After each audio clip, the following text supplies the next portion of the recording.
बहुत समय पहले की बात है। हस्तिनापुर गांव में सूरज के अस्त होने का समय हो गया था और चांद के निकलने का। तभी सूरज चांद से कहता है, अरे भाई, एक बात बताओ, जब भी तुम आते हो तो कोई तुम्हें आदर सम्मान देकर प्रणाम क्यों नहीं करता? ऐसा बिल्कुल भी नहीं है भाई। कई लोग मुझे भी प्रणाम करते हैं, पर मैं तो जब भी आता हूँ सारी दुनिया जल चढ़ाकर और सूर्य नमस्कार करके मेरा स्वागत करती है, किंतु मैंने आज तक किसी को भी तुम्हारा स्वागत करते हुए नहीं देखा। चांद और सूरज की ये वार्तालाप हस्तिनापुर गांव के निवासी सुन रहे थे। तभी बिरजू कहता है, हम तो सिर्फ सूरज को ही अपना भगवान मानते हैं, चांद हमारे लिए कुछ नहीं है। नहीं, ऐसी बात नहीं है। चांद भी हमारे लिए भगवान समान ही है। चांद भी हमें रोशनी देते हैं। सूरज भगवान तो हमें रोशनी और धूप देते हैं, लेकिन चांद वो हमें क्या देते हैं? लेकिन सारी रात तो हम सोए रहते हैं, तो फिर उस रोशनी का हम क्या करेंगे? हमें चांद की जरूरत नहीं है। हाँ, अगर चांद नहीं भी आएगा तो हमें कोई फर्क नहीं पड़ेगा। हाँ, उसका होना ना होना एक ही बात है। तुम ये क्यों भूल रहे हो? करवा चौथ वाले दिन इन्हीं की पूजा करने के बाद तुम्हारे लिए रखा गया व्रत पूरा होता है। लेकिन शुरुआत तो सूरज भगवान की पूजा से ही होती है। गांव वालों की बातें चांद और सूरज बड़े ध्यान से सुन रहे थे। उनकी बातें सुनकर सूरज तो खुश हो गया, लेकिन चांद थोड़ा उदास हो गया। फिर सूरज चांद से कहने लगा, देखा, हस्तिनापुर के लोग भी मुझे ही अपना भगवान मानते हैं और उनकी नजर में तुम्हारी कोई अहमियत नहीं है, परंतु मैं भी तो इन्हें रोशनी देता हूँ, और अगर मैं ना रहूँ तो मेरे बिना इनकी जिंदगी भी अस्त व्यस्त हो जाएगी। ये तुम्हारी गलतफहमी है। इन लोगों को तुम्हारी बिल्कुल भी जरूरत नहीं है। अगर मेरी जरूरत किसी को भी नहीं है तो ठीक है, आज के बाद मैं आऊंगा ही नहीं। इसके बाद चांद वहां से चला जाता है और उसके जाते ही सारे गांव में अंधेरा छा जाता है। वैसे तो आसमान में कुछ सितारे होते हैं, लेकिन उनकी रोशनी ना के बराबर होती है। लेकिन अंधेरा इतना ज्यादा होता है कि किसी को भी कुछ दिखाई नहीं देता। हस्तिनापुर गांव में बुआई का समय शुरू हो गया था, इसीलिए किसानों को सुबह जल्दी उठकर खेतों में जाना होता है। लेकिन चांद के ना होने से बाहर घनघोर अंधेरा होता है। अरे उमा, जल्दी से उठ जाओ, आज खेत की बुआई करने जाना है। जल्दी से उठ जाओ, वरना देर हो गई तो बाहर धूप बहुत तेज हो जाएगी, फिर खेतों में काम करना मुश्किल हो जाएगा। हाँ, बुआई के लिए तो जाना है, पर अभी बाहर बहुत अंधेरा है। आप भी सो जाओ जी, और मुझे भी सोने दो। मुझे लगता है बाहर सुबह होने वाली है, अब हमें चलना चाहिए। वो तो आप सही कह रहे हो जी, पर बाहर इतना अंधेरा है कि हम जाएंगे कैसे? ठीक है, फिर बाद में ही चलते हैं। इसके बाद दोनों सुबह का इंतजार करने लगे। फिर जब सुबह हुई तो दोनों खेतों के लिए निकल पड़े, लेकिन थोड़ी ही देर में सूरज सर पर आ गया और खेत में काम करना मुश्किल हो गया। बहुत गर्मी हो रही है जी, चलो घर चलते हैं, कल सुबह जल्दी आकर काम कर लेंगे। हाँ, तुम सही कह रही हो, इस भयानक गर्मी में तो हालत खराब हो गई। अगले दिन जब दोबारा काम के लिए उठते हैं तो बाहर बहुत अंधेरा होता है, और बाद में जब काम पर जाते हैं तब तक तेज धूप हो जाती है। इस समस्या से परेशान होकर पवन सूरज भगवान से कहता है, हे सूर्यदेव, अगर आप रात को भी उपस्थित रहे तो हमें कभी भी चांद की जरूरत नहीं पड़ेगी और हम केवल आपकी ही पूजा करेंगे। अरे जल्दी से खाना बना दो, मुझे बहुत तेज भूख लगी है, नींद आ रही है, सोना भी है। लेकिन अभी तो दिन हो रहा है जी, क्या अभी से खाना बना दूं?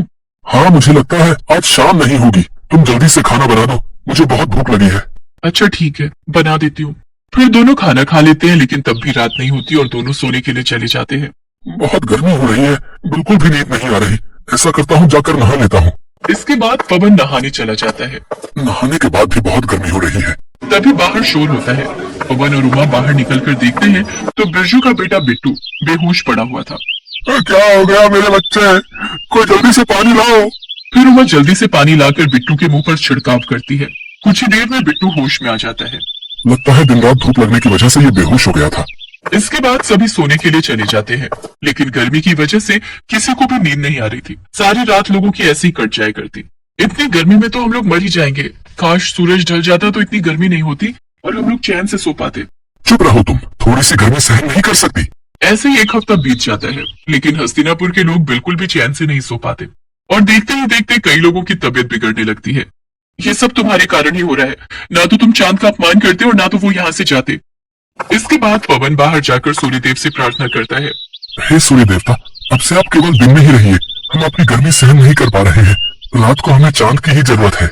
इसके बाद पवन और सभी गांव वाले चंद्रदेव को पुकारने लगते हैं।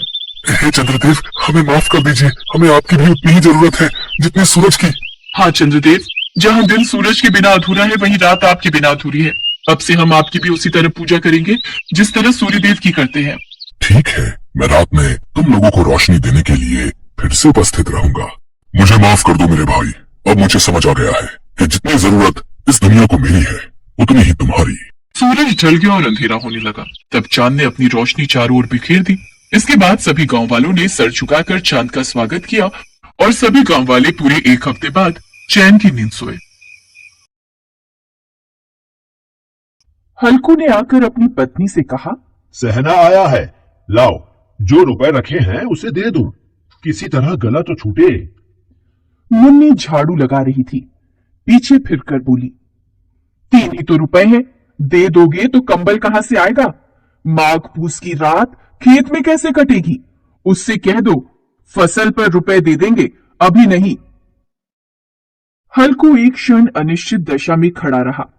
पूस सिर पर आ गया। बिना कंबल के खेत में रात को वह किसी तरह नहीं सो सकता, मगर सहना मानेगा नहीं, घुड़कियां जमाएगा। चाहे जाड़े में मरेंगे पर बला तो सिर से टल जाएगी। यही सोचता हुआ वह अपनी पत्नी के पास गया और खुशामद करके बोला, ला दे दे, गला तो छूटे, कंबल के लिए कोई दूसरा उपाय सोचूंगा। मुन्नी उसके पास से दूर हट गई और आंखें तरेरते हुए बोली, कर चुके दूसरा उपाय, जरा सुनो क्या उपाय करोगे? कोई खैरात में दे देगा कंबल? मैं कहती हूं तुम खेती छोड़ क्यों नहीं देते? मर मर काम करो और जब फसल हो तो उसे लगान में दे दो। लगान चुकाने के लिए ही तो हमारा जन्म हुआ है। पेट के लिए मजूरी करो, ऐसी खेती से बाज आए मैं ना दूंगी, ना दूंगी। हल्कू उदास होकर बोला, तो क्या गाली खाऊं? मुन्नी ने तड़प कर कहा, गाली क्यों देगा? क्या उसका राज है? मगर यह कहने के साथ ही उसकी तनी हुई भौहें ढीली पड़ गईं। हल्कू के उस वाक्य में जो कठोर सत्य था वह मानो एक भयानक जंतु की भांति उसे घूर रहा था। वह जाकर रुपए निकाल लाई और हल्कू के हाथ पर रख दिए, फिर बोली, तुम छोड़ दो अब ये खेती। मजूरी में सुख से एक रोटी खाने को तो मिलेगी, किसी की धौंस तो न रहेगी। ऐसी खेती किस काम की कि मजूरी करके लाओ और उसे भी इसमें झोंक दो, उस पर ये धौंस सहो। हल्कू ने रुपए लिए और इस तरह बाहर चला मानो अपना हृदय निकाल कर देने जा रहा हो। उसने मजूरी से एक एक पैसा काट काट कर 3 रुपए कंबल के लिए जमा किए थे। वे आज निकले जा रहे थे। एक एक पग के साथ उसका मस्तक अपनी दीनता के भार से दबा जा रहा था। पूस की अंधेरी रात, आकाश में तारे भी ठिठुरते हुए मालूम होते थे। हल्कू अपने खेत के किनारे ऊख के पत्तों की छतरी के नीचे बांस के खटोले पर अपनी पुरानी सूती चादर ओढ़े पड़ा कांप रहा था। खाट के नीचे उसका संगी कुत्ता जबरा पेट में मुंह डाले सर्दी से कू कू कर रहा था। दोनों में से एक को भी नींद नहीं आ रही थी। हल्कू ने घुटनों को गर्दन में चिपकाते हुए कहा, क्यों जबरा, जाड़ा लगता है? कहता तो था घर में पुआल पर लेटा रहे, तू यहाँ क्या लेने आया था? खाओ ठंड, मैं क्या करूं? जानते थे मैं यहाँ हलवा पूरी खाने आ रहा हूँ, दौड़े दौड़े आगे आगे चले आए, अब रो नानी के नाम को। जबरा ने पड़े पड़े दुम हिलाई और अपनी कूकू को दीर्घ बनाता हुआ एक बार जम्हाई लेकर चुप हो गया। उसकी श्वान बुद्धि ने शायद ताड़ लिया कि स्वामी को मेरी कूकू से नींद नहीं आ रही है। हल्कू ने हाथ निकालकर जबरा की ठंडी पीठ सहलाते हुए कहा, कल से मत आना मेरे साथ, नहीं तो ठंडे हो जाओगे। यह पछुआ न जाने कहां से बर्फ लिए आ रही है, किसी तरह बस रात कट जाए। यह खेती का मजा है और एक एक भाग्यवान ऐसे पड़े हैं जिनके पास जाड़ा जाए तो गर्मी से घबरा कर भागे। मोटे गद्दे, लिहाफ, कंबल, तकदीर की खूबी है। मजूरी हम करें, मजा दूसरे लूटें। जबरा ने हल्कू के मुंह की ओर देखा। हल्कू, आज और जाड़ा खा ले, कल से यहाँ मैं पुआल बिछा दूंगा, उसी में घुसकर बैठना, तब जाड़ा न लगेगा। जबरा ने अपने पंजे उसकी घुटनियों पर रख दिए और उसके मुंह के पास अपना मुंह ले गया। हल्कू को उसकी सांस गर्म लगी। हल्कू निश्चय करके लेटा कि चाहे कुछ भी हो अब सो जाऊंगा, पर एक क्षण में ही उसके हृदय में कंपन होने लगा। कभी इस करवट लेटता, कभी उस करवट, पर जाड़ा किसी पिशाच की भांति उसकी छाती को दबाए हुए था। जब किसी तरह न रहा गया, उसने जबरा को धीरे से उठाया और उसके सिर को थपथपाकर उसे अपनी गोद में सुला लिया। कुत्ते की देह से न जाने कैसी दुर्गंध आ रही थी, पर वह उसे अपनी गोद से चिपटाए हुए ऐसे सुख का अनुभव कर रहा था जो इधर महीनों से उसे न मिला था।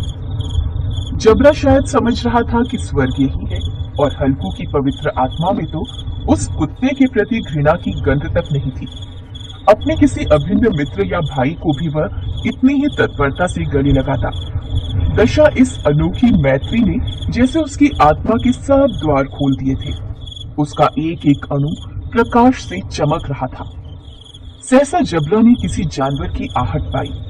इस विशेष आत्मीयता ने उसमें एक नई स्फूर्ति पैदा कर दी थी, जो हवा के झोंकों को तुच्छ समझती थी। वह झपट कर उठा और छतरी के बाहर आकर भौंकने लगा। हल्कू ने उसे कई बार पुचकार कर बुलाया, पर वह उसके पास नहीं आया। खेत में चारों ओर दौड़कर भौंकता रहा। एक क्षण के लिए भी आता तो तुरंत ही फिर दौड़ पड़ता। कर्तव्य उसके हृदय में अरमान की भांति उछल रहा। 1 घंटा और गुजर गया। रात ने शीत को हवा से धधकाना शुरू कर दिया। हल्कू उठ बैठा और दोनों घुटनों को छाती से मिलाकर सिर को उसमें छिपा लिया। फिर भी ठंड कम न हुई। ऐसा जान पड़ता था सारा रक्त जम गया है और धमनियों में रक्त की जगह हिम बह रहा है। उसने झुककर आकाश की ओर देखा कि अभी कितनी रात बाकी है। सप्तर्षि अभी आकाश में आधे भी नहीं चढ़े। ऊपर आ जाएंगे तब कहीं सवेरा होगा। अभी पहर भर से ऊपर रात है। हल्कू के खेत से कुछ दूर आमों का बाग था। पतझड़ शुरू हो गया था। बाग में पत्तियों का ढेर लगा हुआ था।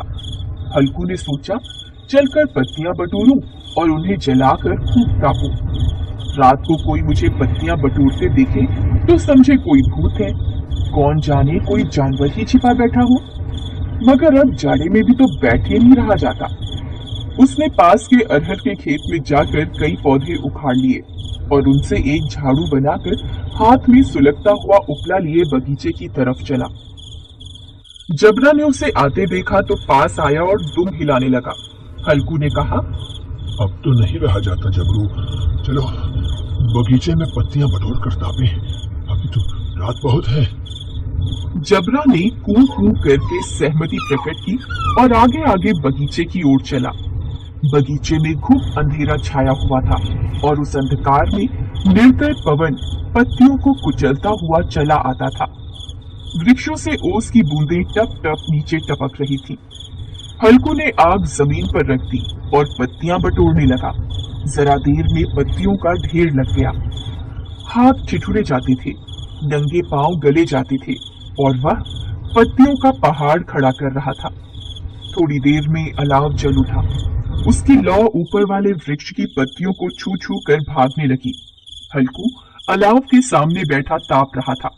उसने दोनों पांव फैला दिए मानो ठंड को ललकार रहा हो। तेरे जी में जो आए सो कर। ठंड की असीम शक्ति पर विजय पाकर वह विजय गर्व को हृदय में छिपा न सकता था। उसने जबरा से कहा, क्यों जब्बर, अब तो ठंड नहीं लग रही है? जब्बर ने कूं कूं करके मानो कहा, अब क्या ठंड लगती ही रहेगी। पहले से यह उपाय न सूझा, नहीं तो इतनी ठंड क्यों खाते। जबरा ने पूंछ हिलाई। पत्तियां जल चुकी थीं। बगीचे में फिर अंधेरा छा गया था। राख के नीचे कुछ कुछ आग शेष थी, जो हवा का झोंका आ जाने पर जरा जाग उठती थी, पर एक क्षण में फिर आंखें बंद कर लेती थी। हल्कू ने फिर चादर ओढ़ ली और गर्म राख के पास बैठा हुआ एक गीत गुनगुनाने लगा। उसके बदन में गर्मी आ गई थी, पर ज्यों-ज्यों शीत बढ़ता जाता था उसे आलस से दबाए लेता था। जबरा जोर से भौंक कर खेत की ओर भागा। हल्कू को ऐसा मालूम हुआ कि जानवरों का एक झुंड उसके खेत में घुस आया है। शायद नीलगायों का झुंड था। उनके कूदने और दौड़ने की आवाजें साफ कान में आ रही थी। फिर ऐसा लगा कि वे खेत में चर रही हैं। उनके चबाने की आवाज सुनाई देने लगी। उसने दिल में कहा, नहीं, जबरा के होते जानवर खेत में नहीं आ सकता, वह नोच ही डालेगा। मुझे भ्रम हो रहा है। अब तो कुछ नहीं सुनाई देता। मुझे भी कैसा धोखा हुआ। उसने जोर से आवाज लगाई, जबरा, जबरा। जबरा भौंकता रहा, उसके पास नहीं आया। फिर खेत में चले जाने की आहट मिली। अब वह अपने को धोखा न दे सका। उसे अपनी जगह से हिलना भी जहर लग रहा था। इस जाड़े पाले में खेत में जाना जानवरों के पीछे दौड़ना असूझ जान पड़ा। वह अपनी जगह से नहीं हिला। उसने जोर से आवाज लगाई, लिहो लिहो लिहो। जबरा फिर भौंक उठा। जानवर खेत चल रहे थे। फसल तैयार थी। कैसी अच्छी खेती थी, पर दुष्ट जानवर उसका सर्वनाश किए जा रहे थे।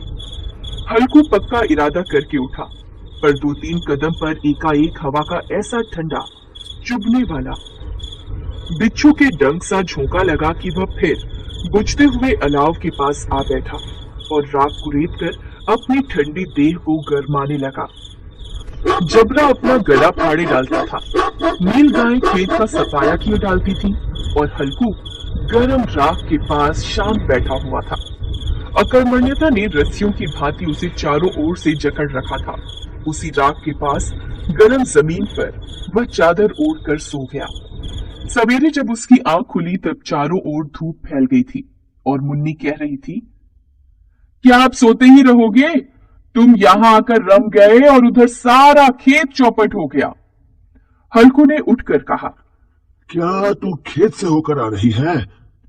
मुन्नी बोली, हाँ, सारी खेत का सत्यानाश हो गया। भला ऐसा भी कोई सोता है? यहां मड़ैया डालने से क्या लाभ हुआ? हल्कू ने बहाना बनाया, मैं मरते मरते बचा, तुझे अपने खेत की पड़ी है। पेट में ऐसा दर्द हुआ कि मैं ही जानता हूं। दोनों खेत की दशा देख रहे थे। मुन्नी के मुंह पर उदासी छाई थी, पर हल्कू प्रसन्न था। मुन्नी ने चिंतित होकर कहा, अब मजूरी करके मालगुजारी भरनी पड़ेगी। हल्कू ने प्रसन्न मुख से कहा, रात की ठंड में यहां सोना तो नहीं पड़ेगा।